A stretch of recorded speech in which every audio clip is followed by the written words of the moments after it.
Welcome back to Over 55. I'd like to introduce our first guest, which is Barry Fay, the president of Huff and Puff. Hi, Barry. How you doing? I'm just great, thank you. Great. And how are you? Fine. I guess main question is, what is Huff and Puff? Well, it's a seniors fitness association for adults 55 and over in the year that they join. And it's a non-competitive organization with 35 different activities, all physical activities. We don't have cards as an activity, okay, for instance. We have, all the badminton, volleyball, line dancing, square dancing, clogging, tapping. Hockey is one of our bigger, okay, groups. And our aim is to provide seniors with the opportunity to get some exercise and have fun in the process. That's what I like to hear. Getting connected with other seniors, or older adults as we call them nowadays, I guess, and having fun. We all go out and have some fun. Now, you explained to me off camera how that started. I thought that was interesting, how the Huff and Puff started, its origins. Well, it started by a group of mostly retired postal employees who were ice skating at one of the London arenas, and the guys got together and said, why don't we rent some ice and play a little shinny, which they did, and one of those people coined the phrase Huff and Puff, and it stuck. And then, after they'd done that for the winter months, then what are we going to do in the summer? And they thought of playing slow pitch. And then my perception is that the ladies heard about that and they decided, well, we can play slow pitch.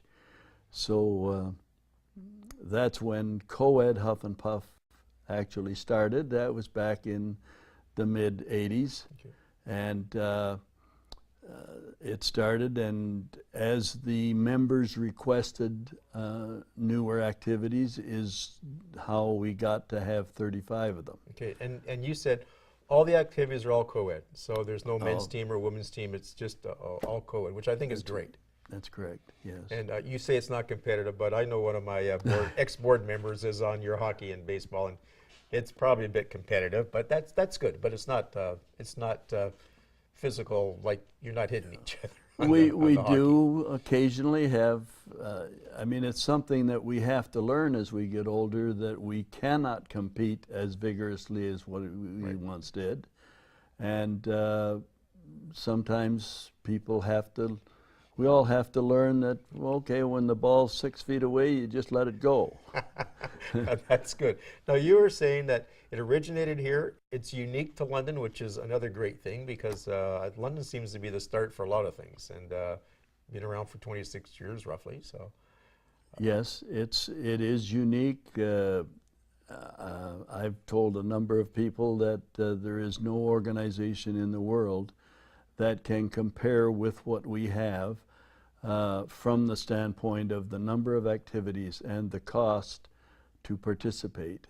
And no one's ever challenged me. And what does it cost? I guess that's a good question. How much would it cost to be involved?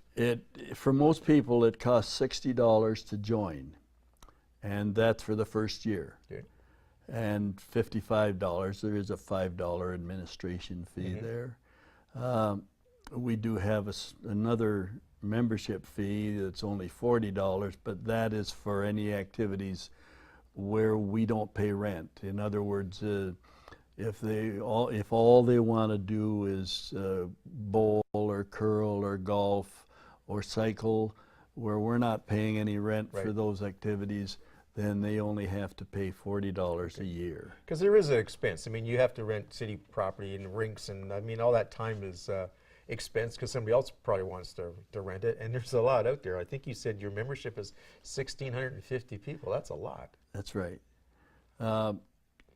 And that's one of the things you did touch on, that other people want to rent. That's one thing that we do consciously is avoid prime time.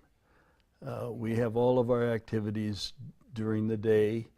when everyone else isn't scrambling for time. And that makes sense because the kids are at school or whatever, and they're, they want the rinks or they want the fields in the after school or in the evening, and that's when maybe the older adults want to take it a little easy and sip a glass of something.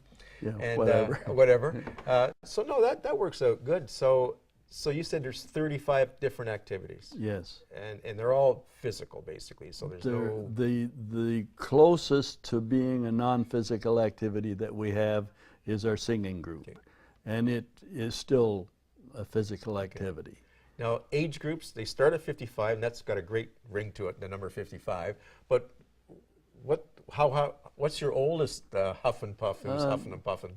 Well, I can't say exactly right now, but it's 90-something. Wow. We have had people playing volleyball, for instance, and tennis, and badminton, well over 80 and sometimes over 90, still playing those physical activities. Well, I know one of your Huff and Puff members had done some accounting for our organization as a charitable gift, and he was saying that he'd been on the Olympic hockey team and he'd only won a silver medal. And I thought, oh, the poor guy, only a silver medal. But here's the kind of quality of people that are in your Huff and Puff that are Olympic medalists. That's amazing. That must have been Fred Etcher, I bet. No, probably his buddy. I think it was James Connolly. Oh, James. Okay. But I mean, all right. When he had said that, I just about fell off my chair thinking, and he's saying, I only got a silver medal. I mean, most people can't even go to visit the games, let alone be in them. That's so, right, yeah. So that's great that there's that kind of talent out there. Then he's playing in a pickup league with co-ed. That's right. Yeah. Is there anything else you'd like to say before we close her down? Well, I'd just like to say that we don't refuse anyone membership in our association. We are, as you know, we're a co-ed organization, and we do ask people to fill out an application form and give us personal information, which we require, but we don't turn people away. There have been, over the number of years that I've been president, we've had to turn people away because they didn't want to abide by the rules. Well, and that's goes for everything. And that's maybe 3 people over. Well, that's a great organization, and Barry, I really want to thank you for coming on and sharing this with us, because I think it's good to see that there's more and more things to do in London for older adults. We'll be right back with you from VON.